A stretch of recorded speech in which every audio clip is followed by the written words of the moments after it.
ફરી ઉપસ્થિત છું આપની સાથે, આપની પાસે, આપની સેવામાં. શું કરી શકાય?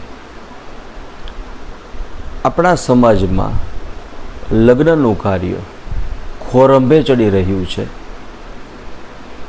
અને સતત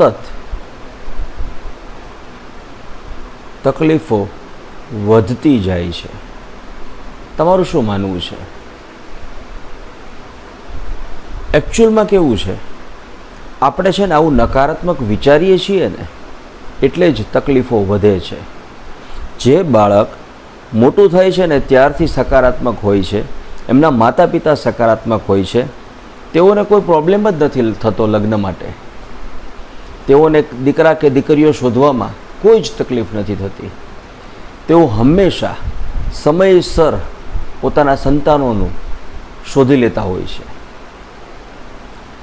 તો આપણો વિચાર, આપણું અંદર મગજ કેવી રીતે ચાલે છે, આપણો એટીટ્યૂડ કેવો છે કોઈ પણ કાર્ય પ્રત્યે, આપણે સભાન રીતે કોન્શિયસલી કેટલા સકારાત્મક છીએ એ પણ એટલું જ મહત્ત્વનું છે જેટલું તમારું કર્મ.